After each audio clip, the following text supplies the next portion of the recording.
going to disassemble this striker for the Glock using the Apex sear block. I'll move the Glock out of the way here.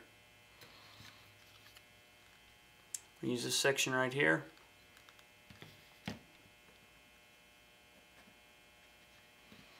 That'll fit straight down in there, and it holds it nice and tightly. Allows us to get our striker spring out of there. Got your little cups. Very, very nice little convenient setup. Really like that.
Alright, here's the trigger package that I'm putting in this Glock.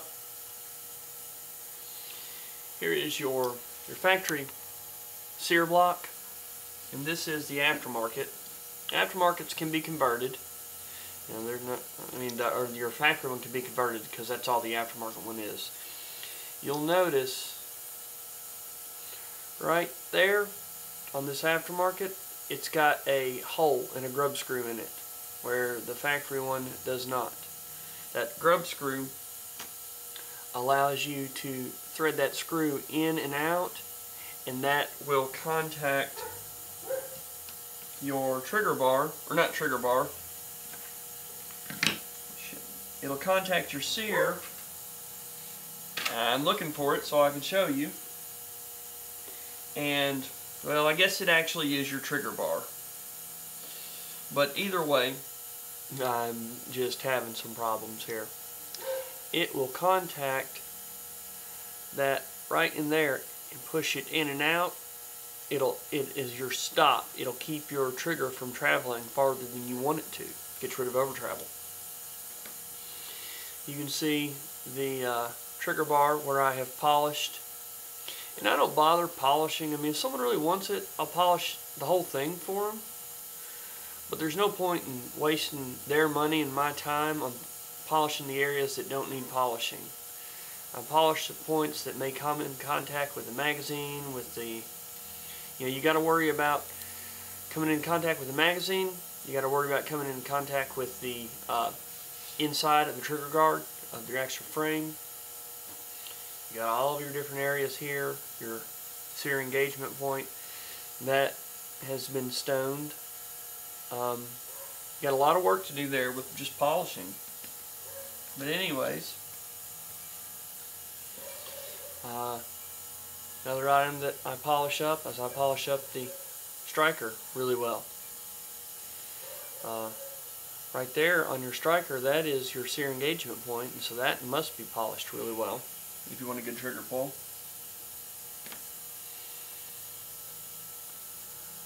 Polish up and slightly change the geometry on your trigger safety plunger.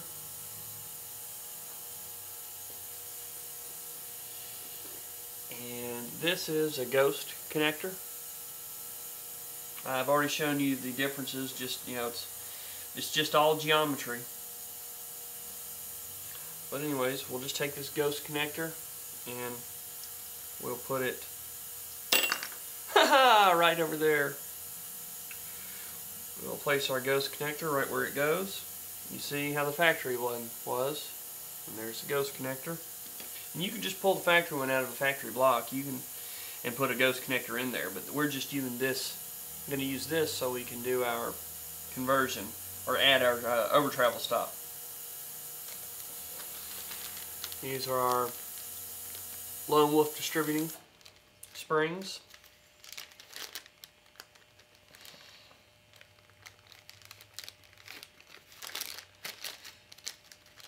In my opinion, and from my experience, just doing a trigger bar, it helps. But if you're going to already have the thing apart that far and or pay someone to do that work, go ahead and do the rest. Just get it done. I mean, do the damn thing right and be done with it. You see, that's the factory spring and the factory sear block. Can you see the way that that hooks in? It hooks up and under. Up and under it. So, right down here is where we want to hook that. See in the back there?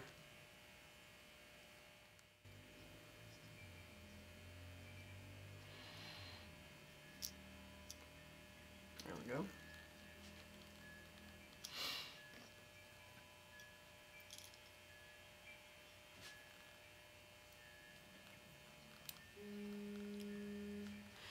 And you're going to hook that spring there when you hook in your trigger bar there.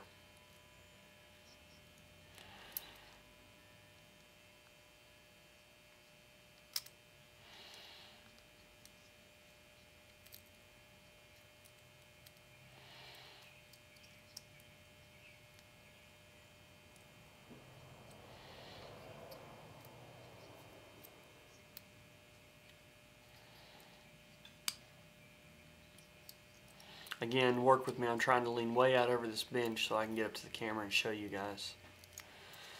Okay. I'll flip this around where you can see a little better.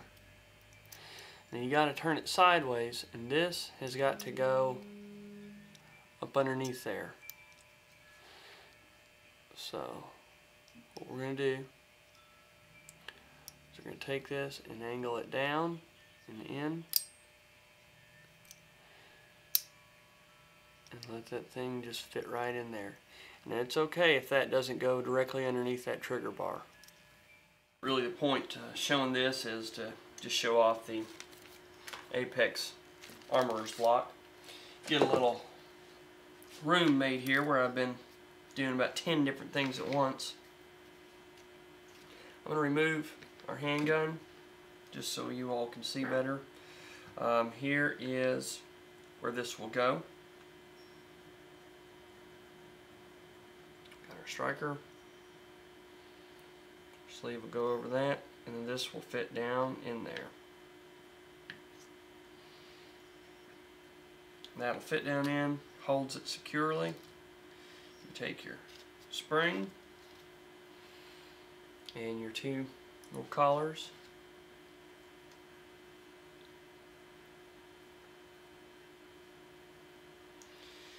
You can do them one at a time if you want.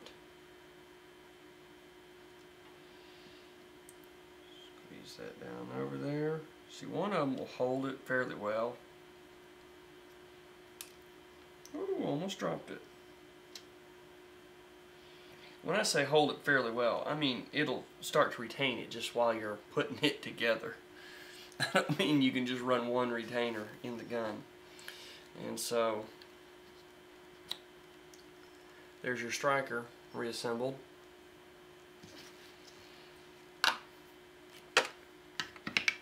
Now this Glock block, or the block, is mainly for knocking out your pins and everything. Really good asset for that. But that's its main purpose. So you got a good place to hold your pins there. See if I can angle us up some, and maybe just zoom out a little. This is new trigger mechanism. I've got it all finished up. And remember, this is the adjustable block. So what I like to do on these is I'll go ahead and make the install, get everything seated in there, get the trigger bar, rear block, get all this stuff seated in. And then what you need to do your adjustments is you're going to raise this rear sear block up just a little bit. Well, this is something that I didn't notice. On this Gen 4 Glock and this sear block that we've got here, the bottoms of them are different. I'll have to modify this one to make it work.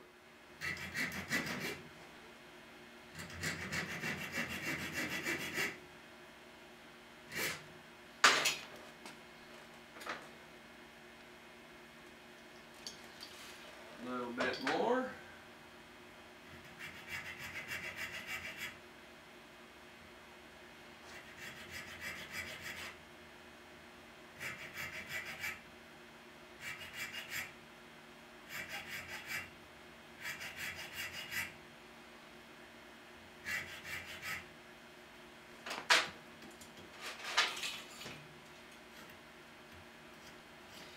And if anybody ever wonders why would I pay a gunsmith to do this work when I can do it, it's stuff like this. This is the answer to that question. This is why you pay a gunsmith to do stuff, because even when something's supposed to fit, a lot of times it doesn't. And that is just part of it.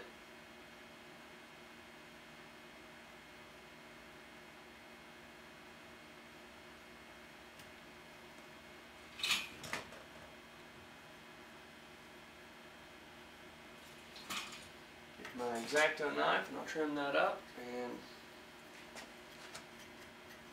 we'll be ready to go. Or we'll at least be ready to test. Like I said, get my X-Acto knife out, trim that up.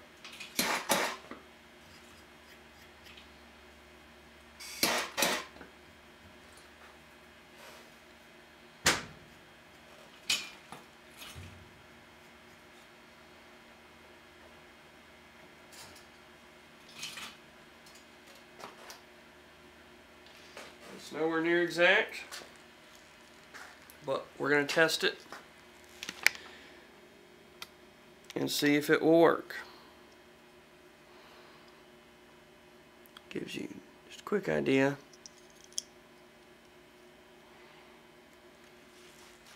Let's see if it goes in there now. Let me get us turned around here. You know, that high-end camera crew that I've been painting for, they took the evening off.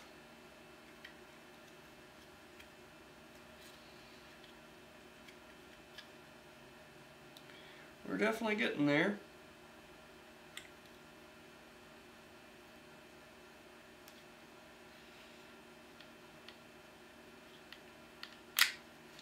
Much better than what it was. We'll just keep on working on it.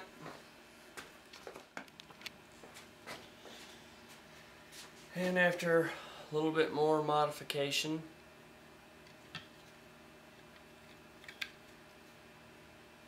now it fits right in. So, just got to be always prepared for the unexpected. So now we'll put this back together and pick up where we left off. Now we'll throw our sear assembly in. Now that we've got this in, we'll go ahead and finish all the front lug and the trigger assembly, and then we'll come back to do adjustments here.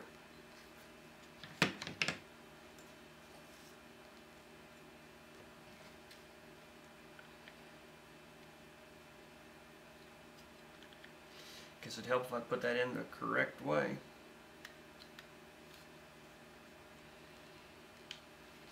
Give me a moment. All right. Let me grab.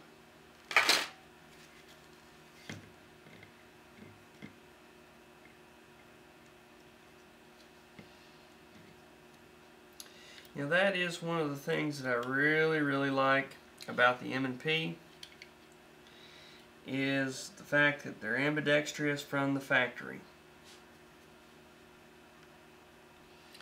Right off the bat, you've got an ambi setup. And I just want to check here on the Gen 4. Yeah, the Gen 4, your longer pin of the small ones goes up front.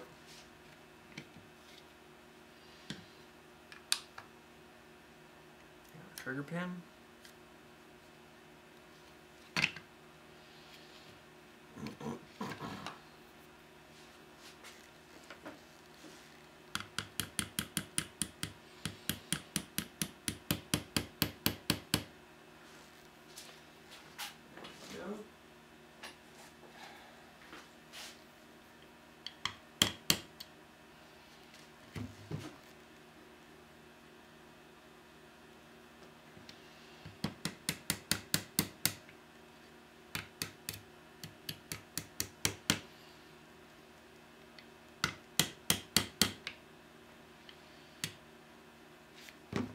Before you put your rear pin in, you know that we're going to have to adjust on our trigger some. So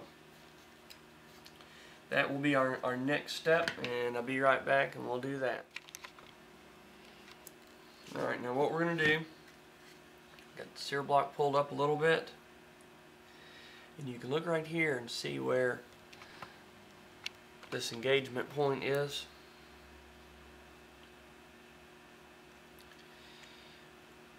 Right there is our grub screw. Get it to focus a little for us. There we go. Now I'm just going to start tightening that grub screw until I start to see it show up. I'm just now starting to see it protrude from there. Focus, focus, focus. There we go. You can see it start to come through there. Now that grub screw will push that sear forward. You see how it's working. And that limits our over travel. So what I'm going to do is, with it at rest, I'm going to contact with the trigger back and this all at rest. I'm just going to kiss that sear a little bit. Drop that down. What I'm going to use is, this is actually a Torx bit, but it works real well. I've got a few different sizes and I can use them in place of pins. It's a lot easier to pull this in and out than a pin. So there's that. Now I'm going to put the slide back together, and once the slide is back together, we will test the rest of that setting. This is like the, I don't know, third, fourth time that I've pulled this and readjusted, just working on that grub screw. I've gone to using the actual pin instead of the punch because, in all honesty, it was hurting my hand trying to get a grip on that while I was testing the trigger.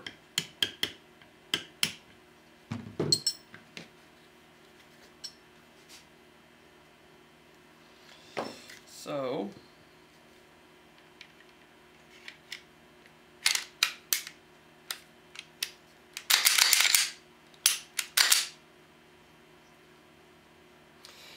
what you do is you just watch, and wherever that breaks at, you look and see how much over travel you have. See, the time before that, or a couple times before that, I had it adjusted out so far I just wanted to go to where my limit was. I would pull the trigger back to stop and it wouldn't break the sear. If I squeezed, I could get to break the sear. And that's just perfect. This gun hasn't had a lot of rounds through it, so it's still pretty tight all over. So Now I'm satisfied with that. Now we'll laser align the red dot. Now my method of choice for that is the sight light. This is a phenomenal unit. In my opinion, it's the only truly accurate sighting laser out there. I've not had, now I mean, someone may have had better luck with some of the in-bore ones and stuff like that, but I've not had good results from those either. So I am extremely pleased with this unit here. The only issue that I ever take with it is it's if I've got a subcompact gun, it's about impossible for me to use it in because the tail of this laser is so long. It's kind of hard to use a subcompact gun. Use it in a subcompact gun.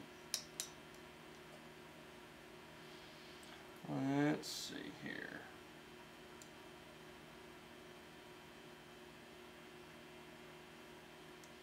I think that one will work just fine.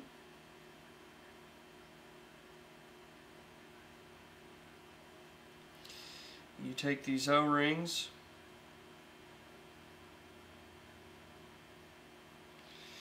and you will put the O-ring down over your adapter. Your adapter will thread on. So you've got different O-rings here for different sizes and stuff. Goes all the way up to 50 caliber or 12 gauge. And I'm looking for a little bit of lube. I use some frog lube on it.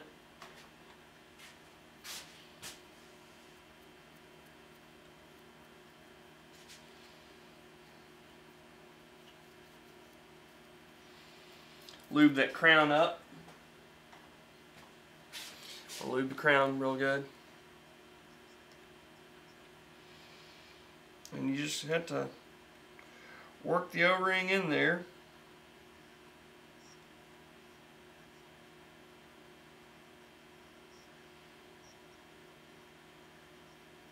Got to make sure not to pinch that O-ring.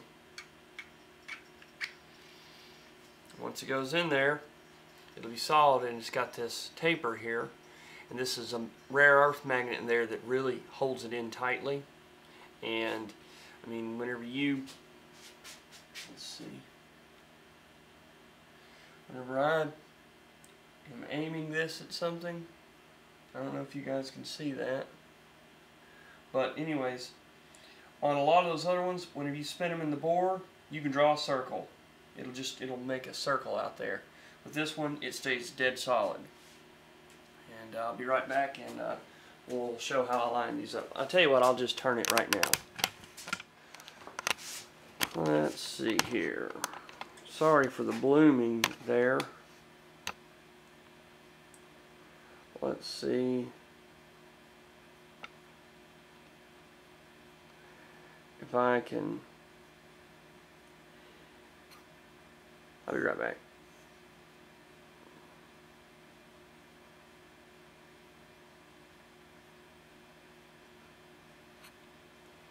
There, maybe that'll help.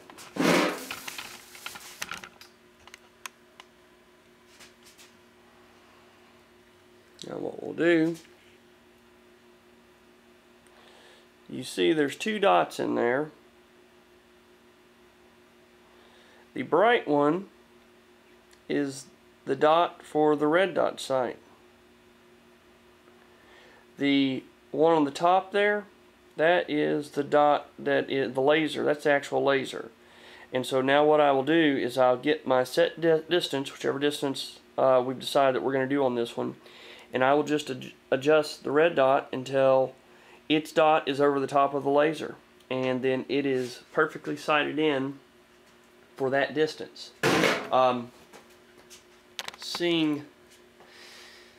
Mounting your red dots on this way and not using that extra adapter, or even better, machining your slide down to mount the red dot down there, you get that distance between that dot and this bore axis closer.